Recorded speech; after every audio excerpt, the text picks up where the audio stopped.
हाँ जुल्म हो रहा है, जब हो रहा है उसको हम जस्टिफाई नहीं कर रहे हैं, लेकिन साथ साथ यहाँ पे तबकाती सवाल भी बहुत देख सकता हूँ मैं, यहाँ से बैठ के चाइना भी देख सकता हूँ मैं, अमेरिका भी देख सकता हूँ। तो आजकल लोग भी, तो अब लोग खुद फैसला करेंगे अपनी। अब यहाँ पे पश्तून पीटीएम की शक्ल में या बलोच जदीद कमेटी की शक्ल में या उधर गिलगित के अंदर जो हो रहा है या कश्मीर के अंदर जो हो रहा है, तो उनको Sir, do you see any importance of nationalism?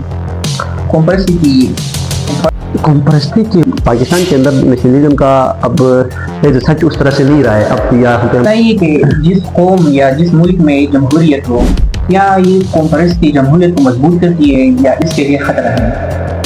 कौम के अंदर एक अमीर भी होता है, यानी एक अमीर नेशनलिज्म के नाम पे जो है वो पैसा भी कमा सकता है, वो जो है अपने हवेलिया भी बना सकता है। उसी के अंदर उसी के अंदर एक गरीब बेचारा जो है दिन रात करके बड़ी मुश्किल से अपना पेट पालता है। क्या ये वाकई कौम को मुताहिदा करती है या कौम में तकसीम या कंट्रोल से पैदा करती है? देखो, ये कौम को मुतहिद भी कर सकती है और कौम को जो है बिखार भी सकती है। में व्हाट इज नेशनलिज्म? नेशनलिज्म है कि असल उनके अंदर भी एक इनकलाब हुई थी रेशे के अंदर, सोवियत यूनियन कैपिटलिज्म है, लिबरलिज्म है, नेशनलिज्म है, या दो कुछ नजरिया है, इसमें असल में फर्क क्या है? इसी तरह अगर हम थर्ड वर्ल्ड में देखें तो थर्ड वर्ल्ड के अंदर भी बहुत सारे ऐसे कौमी। अस्सलाम वालेकुम नाज़रीन, मैं हूं सलमान और आप देख रहे हैं फनकार मीडिया।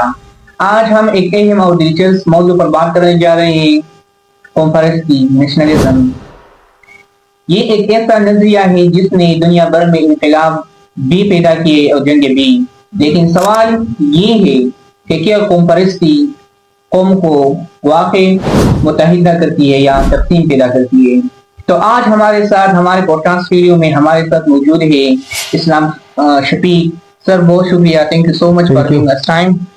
तो बताइए कि असल में व्हाट इज नेशनलिज्म? नेशनलिज्म है कि असल?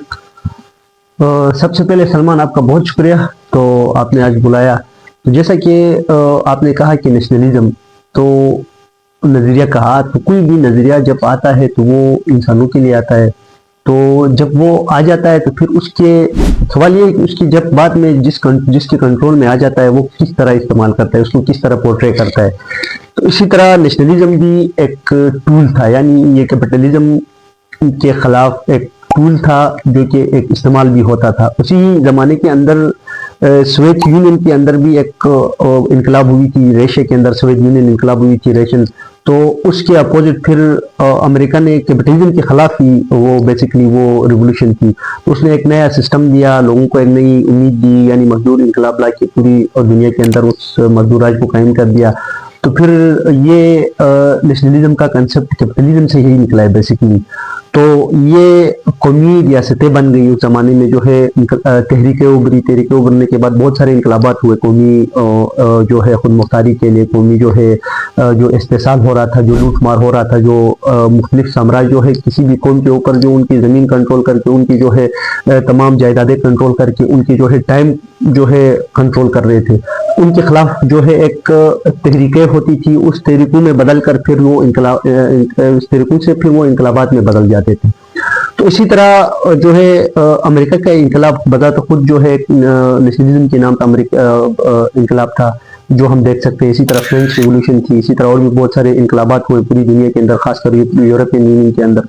तो इसी तरह अगर हम थर्ड वर्ल्ड में देखें तो थर्ड वर्ल्ड के अंदर भी बहुत सारे ऐसे कौमी जो है तहरीकें बनी थी, यानी कौमी शनाख्त के नाम पे या कौमी खुद मुख्तारी के नाम पे।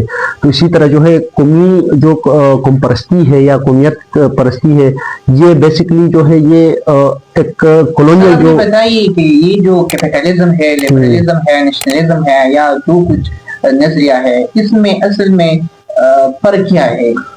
देखो, ये तमाम के तमाम नजरिया है, यानी ये एक मुतबादिल सिस्टम देने के एक उनके पास सियासी, मुआशी और जो है एक पूरा सोशली एक ढांचा होता है, जो उनके स्ट्रक्चर के अपोजिट एक स्ट्रक्चर देना होता है। तो ये जो है ये मुख्तलिफ है इसमें।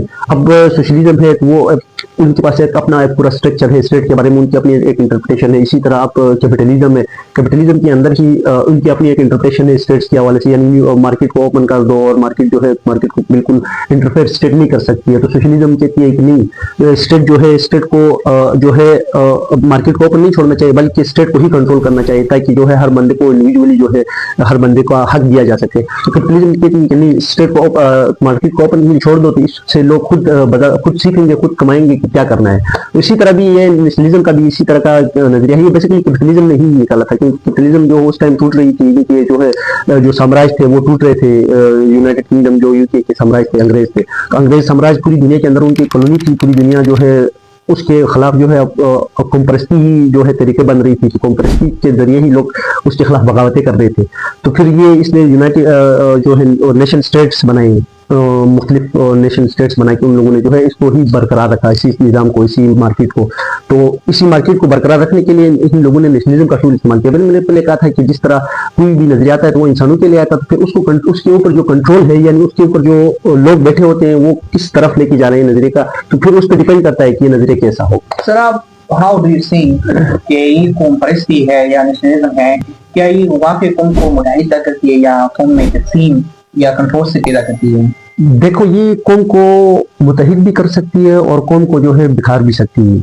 तो कौम परस्ती सच एक टूल हो सकता है एक कौम के लिए, लेकिन फिर सवाल ये आता है कि उस कौम के अंदर किस तरह तबकात है, यानी तबकाती सवाल फिर आ जाती है कि एक कौम के अंदर एक अमीर भी होता है, यानी एक अमीर नेशनलिज्म के नाम पे जो है वो पैसा भी कमा सकता है, वो जो है अपने हवेलियां भी बना सकता है, शान व शौकत से भी रह सकता है।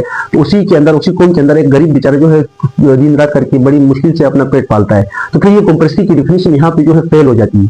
कॉम्परस्टी एज टूल है, एंटी कॉलोनियल जो मूवमेंट्स है उसमें बहुत ज्यादा इस टूल को इस्तेमाल किया जाता है, लेकिन इस टूल को उससे पहले बहुत सारे लोगों ने इस्तेमाल करके अपने फायदे के लिए भी इस्तेमाल किया है। सर आप ये बताइए कि जिस कौम या जिस मुल्क में जमहूरियत हो, क्या ये कौम परस्ती जमहूरियत को मजबूत करती है या इसके लिए खतरा है? कौम परस्ती जमहूरियत को, मेरे ख्याल से जमहूरियत तो यहाँ पे अव्वल तो कौम परस्ती का कोई वो है नहीं। ये डेमोक्रेसी के नाम पे सियासत तो कर रहे हैं, लेकिन अगर सच अगर कोई डेमोक्रेसी के ऊपर इनकी जो है बड़ी वाविला होती है, उनकी जो है बड़े वो दावे भी करते रहते हैं, लेकिन हमने खुद देखा इधर हिंदुस्तान के अंदर जब बंटवारा हो रहा था, इनकी जो है इस्लामिक नेशनलिज्म के नाम पे, मजहब के नेशनलिज्म के नाम पे इन लोगों ने रियासतें तो बनाया था, लेकिन यहाँ पे न उधर जमहूरियत है न इधर जमहूरियत है। इसका मतलब ये है कि नेशनलिज्म के नाम पे कोई भी वो है मुल्क के अंदर जमहूरियत नहीं पनप सकती है। हमने ये मैंने आपको प्रैक्टिकल एग्जांपल भी दिया। तो इवन नेशनलिज्म खुद को ये कहती है कि हम जमहूरियत के पैरोकार है या हम जमहूरियत को जो है बचाने की कोशिश कर रहे होते हैं, लेकिन एज सच ये इनके कोई मकासद नहीं होती, उसके पीछे कोई और मकासद हो रही होती है। हमें जो मीडिया के अंदर या हम जो देख रहे होते हैं इसके पीछे बैकग्राउंड में कुछ और हो रहा था, उनकी अब डिफिनेशन से क्या करना है। सर अगर हम देखें ना, इन पाकिस्तान में है डेमोक्रेटिक सिस्टम, सो अगर हम बात करें कि हम कौम परस्त है, पश्तून कौम परस्त है, अगर हम पंजाबी को वो अपने लिए कौम परस्त बनाए, व्हाट डू यू से ये मुल्क के लिए खतरा है या how do you see it? अब पाकिस्तान बता तो खुद एक जो है मिलिट्री स्टेट है, ये यहाँ पे जो अब देखा पिछले दिनों हमने डेमोक्रेटिक तो हम कह नहीं सकते हैं, मिलिट्री स्टेट ही है। और ये अब पिछले दिनों ही हमारे जो सब आंखों के सामने जो हो रहा है तेरह के अंदर, उससे पहले तो हम चलो किताबों में पढ़ते या लोगों से सुनते कि इस तरह ऑपरेशन हुआ, इस तरह हुआ है। तो यहाँ पे तो अब कौम परस्त भी इतने जो है वो हो चुके हैं कि बेचारों को पता ही नहीं हो रहा है कि वो जाके उनके बयाने के साथ उनका बयाने मिल रहा होता है। इधर को पश्तून कौम परस्तों की देखो, उसी तरह पंजाबी कौम परस्त टोटली अंदर से पाकिस्तानियत ही निकलती है।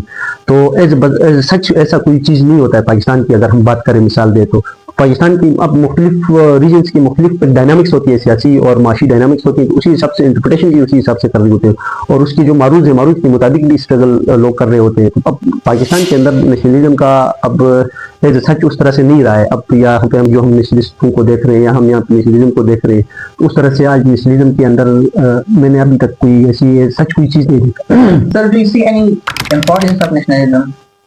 कौम परस्ती की इम्पोर्टेंस है क्या हमारे सोसाइटी में, हमारे इर्द गिर्द सराउंडिंग में? कौम परस्ती की इम्पोर्टेंस ये है कि एक प्रोग्रेसिव कौम परस्त अगर करते हैं सच वो एंटी कॉलोनियल मूवमेंट्स के अंदर जाके जो अपने कॉलोनियल मास्टर्स हैं उनके खिलाफ एक अच्छा टूल हो सकता है। ये जरूरी भी है कि नेशनल जो अब तमाम मूवमेंट्स अब पाकिस्तान में मौजूदा हालत में देखें तो तमाम मूवमेंट जो है ये नेशनलिस्ट मूवमेंट्स ही हैं। अब यहाँ पे पश्तून पीटीएम की शक्ल में या बलोच जदीद कमेटी की शक्ल में या उधर गिलगित के अंदर जो हो रहा है या कश्मीर के अंदर जो हो रहा है, तो उनको अगर मुतहिद करके अगर कर ले तो ये एक बहुत बड़ी अचीवमेंट हो सकती है। लेकिन यहाँ पे जैसा कि वैसा कुछ हो नहीं रहा है। तो लोग स्ट्रगल भी कर रहे हैं उसी के ऊपर, और फिर मरूज के मुताबिक वो चेंज भी हो जाता है ना, वक्त ये चीज। सर अभी बताइए कि इन द हिस्ट्री परस्ती ने अमन पैदा किया है जंग। यार ये तो बड़ी मुश्किल सवाल भी है, लेकिन यार हम अब दुनिया के अंदर देखें तो जो नेशन स्टेट्स बने और नेशनलिज्म के नाम पे, तो उन स्टेट्स की मिसाल, सबसे बड़ी मिसाल यहाँ पे पाकिस्तान टूट की जो बांग्लादेश बनी थी नेशनलिज्म के नाम पे, तो वहाँ पे ऐसा कैसा क्या हो रहा है जो हम देख भी सकते हैं पिछले कई सालों से, जो है जिस मुजीबुर रहमान को जो हीरो मानते थे लोग, वही उसी के जो है स्टेचूज गिरा रहे हैं लोग। इसी तरह जो है और भी बहुत सारे ऐसे ममालिक बने थे जिनके अंदर अब जिन लोग उस जमाने में हीरो थे तो आज उनके लिए जो है वो विलन बन गए। तो ऐसा चीज तो मैंने अभी तक नहीं देखा है। हाँ, जंगे जरूर हुई है। जंगे? हाँ, जंगे, बहुत ज्यादा जंगे हुई है कॉम्परस्ती की वजह से। जिस तरह हिटलर, मतलब वो हिटलर की मिसाल हम ले सकते हैं, इसी तरह और भी बहुत सारे जंगे हुई है अमन, तो अभी तक हमें देखा नहीं या हिस्टोरिकली हमें पता नहीं होगा, हो सकता है। सर आप बताइए कि क्या कॉम्परस्ती कौमी इतिहाद का जरिया है या इंसानी ताकत का हथियार? यार कॉम्परस्ती इतिहाद का जरिया भी हो सकती है अगर वो तरक्की पसंद हो, प्रोग्रेसिव हो, अगर वो एंटी कॉलोनियल हो। तो अगर उसी तरह दूसरे सेंस में आपने जो सवाल किया उसके अंदर ही जवाब है, ये इंसानी ताकत भी है। यानी एक इंडिविजुअल के हाथ में चली जाए या विरासती नाम पे चली जाए तो वो बहुत ज्यादा खतरनाक भी हो सकता है। यानी उसी लोगों के लिए खतरनाक हो सकता है, उसी जगह के लिए खतरनाक हो सकता है। और उसी को अगर एज प्रोग्रेसिव टूल बनाया जाए तो ये बहुत पेशकदमी और अच्छा एग्जाम भी हो सकता है कौमी इतिहाद के लिए। So do you prefer nationalism to everyone? What is your own suggestion, your own? ये तो अब लोग खुद फैसला करेंगे अपने मारूफ को देख के, अपनी हालात को देख के। ये लोग खुद फैसला करते हैं, लोग खुद जाते हैं उस तरफ, जब पढ़ते हैं, जब सोचते हैं, दुनिया के बारे में जानते हैं। Sir, which ideology do you follow? यार अब मैं इस तरह से तुम्हें तो नहीं बता सकता, मैं बता खुद मार्क्सिस्ट हूँ और मैं नेशनलिज्म को मैं इस तरह से नहीं समझता हूँ, लेकिन वो नेशनलिज्म एक टूल जरूर है अभी इस जो खासकर बरसगीर के अंदर जो है, जो हो रहा है और हो भी रहा है। मारूजी हालात के अंदर हम देखें तो बरसगीर के अंदर बहुत ज्यादा जो है मूवमेंट्स है, उनकी जो है बहुत बड़ी स्ट्रगल है। हम उस स्ट्रगल को भी जो है हम वो नहीं कर सकते हैं, और उनकी बहुत बड़ी स्ट्रगल भी है। और मैं वो जैसा कि कोई इस तरह बुरा भला भी नहीं कह सकता हूँ डायरेक्टली, क्योंकि वो एक टूल रहा है यहाँ पे, एक उनकी बहुत बड़ी सियासी जदोजहद रही है, उन्होंने जो है बड़ी स्ट्रगल की यहाँ पे, तो हम उसको ठीक ही समझते हैं और ठीक ही मानते हैं। Sir, what do you think in the modern era, in today's time, do you see the importance of nationalism? या आज के दौर में ये नेशनलिज्म को परस्ती कितना जरूरी है? यार आज के दौर में अब क्या कहूँ, ये आज के दौर में तो जो हो रहा है हम वो भी देख रहे हैं। आप ग्लोबल दुनिया जो है, दुनिया ग्लोबलाइज्ड हो चुकी है, और जो है तमाम इंसानों के बीच एक दूसरों के साथ एक बहुत बड़ी कनेक्शन है। मैं यहाँ पे बैठ के जो है बंगाल भी देख सकता हूँ, मैं हिंदुस्तान भी, इंडिया भी देख सकता हूँ, मैं यहाँ से बैठ के चाइना भी देख सकता हूँ, मैं अमेरिका भी देख सकता हूँ। तो आजकल लोग इस चीज़ से मेरे ख्याल से बहुत आगे निकल चुके हैं। यानी इस जो तुमने कहा ना कि नेशनलिज्म के, तो दुनिया में लोग अपने जैसे लोग, मैं अपना जैसा लोग जो लोगों को मैं इंडिया हिंदुस्तान में देख सकता हूँ, तो मैं यहाँ पे क्या किसको गिला करूंगा कि यार ये मेरे साथ इधर भी, वहां पे भी जुल्म हो रहा है। इसी तरह जब यहाँ पे बैठ के जो है पश्चिमी के अंदर बैठ के, तो मैं उधर गिलगित में भी सेम चीज यहाँ पे जो हो रहा है वहां पे मैं देखता हूँ। तो इसके लिए तो फिर मेरे ख्याल से फिर वही तबकाती सवाल आ जाती है कि यहाँ पे ये नहीं है कि एक कौम के ऊपर हाँ जुल्म हो रहा है, जब हो रहा है उसको हम जस्टिफाई नहीं कर रहे हैं, लेकिन साथ साथ यहाँ पे तबकाती सवाल भी बहुत जरूरी है कि इसको भी समझना चाहिए कि यार ये जो जुल्म जब हो रहा है, क्या ये इधर जो है जो अपर क्लास यानी एलीट क्लास लोगों पे हो रहा है, यानी सिर्फ आम लोग इससे मुतासर हो। और तेरह का सुहेल अफरीदी भी है और वहाँ पे तेरह के लोग भी है, तेरह के लोग जो है माइग्रेट कर रहे हैं और सुहेल अफरीदी इधर बैठ के तकरीरें कर रहे हैं, इमरान खान के लिए नारे लगा रहा है। तो इससे ही फिर तुम्हें पता चलता है कि बेसिकली तबकाती मसला ही है। यस सर, अब ये बताइए कि हर चीज का दो साइड होती है, एक होता है खराब और एक होता है अच्छा। लेकिन ये कॉम्परस्ती का do you see any dark side of nationalism? यार अब इसको मैं तुम्हें कैसे डिफाइन करूं, तो अब ये हम लोग खुद भी देखते हैं कि इसकी डार्क साइड क्या है और इसकी जो है ठीक साइड क्या है। मेरे ख्याल से इसकी डार्क साइड तो तारीखी तौर पर बहुत ज्यादा है, जिसके जंगों की मिसाल पहले हमने बात की, जंगें हुई, बहुत सारे लोग एक दूसरों को कत्ल किया, लोगों ने एक दूसरों से नफरत की। तो उसके उस अपोजिट साइड अगर देखा जाए तो जो प्रोग्रेसिव नेशनलिज्म है यहाँ पे इन लोगों ने बहुत बड़ी स्ट्रगल भी की है ना उसके उस चीज़ के खिलाफ। उनके साथ इन लोगों ने कौमी सवाल के साथ साथ तबक़ाती सवाल पर भी बहुत बड़ा इन लोगों ने एक सांस लिया था तारीखी तौर पर। यहाँ पे जिस तरह नेप है उसी तरह और भी बहुत सारी पार्टी थे उस जमाने में, उन लोगों ने बहुत बड़ी एक स्ट्रगल की थी। सर अभी बताइए, ये जो बाचा खान था, लहीर और पश्तू, क्या ये नेशनलिज्म या नेशनलिस्ट सोच रखने वाला था या एक कुछ और? यार बाचा खान नेशनलिस्ट था और उसकी जो राइटिंग्स है उसके अंदर भी उसने उस जमाने में जाहिर सी बात है पूरी दुनिया कौमियत के नाम पर ही तरक्की कर रही थी। तरक्की मीन्स यूरोप के अंदर नेशनल स्टेट्स बने थे, तो बाचा खान खुद भी अपनी किताब में कहता है कि कौमें या तो मजहब के नाम से तरक्की करती है या कौमियत के नाम से। तो बाचा खान की यहाँ पे पश्चिमी के लिए जो स्ट्रगल थी, मतलब वो इतनी बड़ी स्ट्रगल थी कि हम इस दो बातों में तो हम नहीं उसको डिफाइन कर सकते। तो इसी तरह बाचा खान को हम देखें तो हम खुद उससे इंस्पिरेशन लेते हैं बाचा खान से। उसकी जब कुछ वो हो जाता है तो हम उसको ही पढ़ते हैं, उसकी राइटिंग और उसकी चीज़ों को ही देखते हैं। तो उस पर मेरे ख्याल से वो बहुत बड़ा इंसान था, तो उस पर हम इतने टाइम में हम उस पर डिस्कस करना मेरे ख्याल से बहुत वो होगा। सर यकीनन आपसे मिलकर बहुत खुशी हुई। Thank you so much.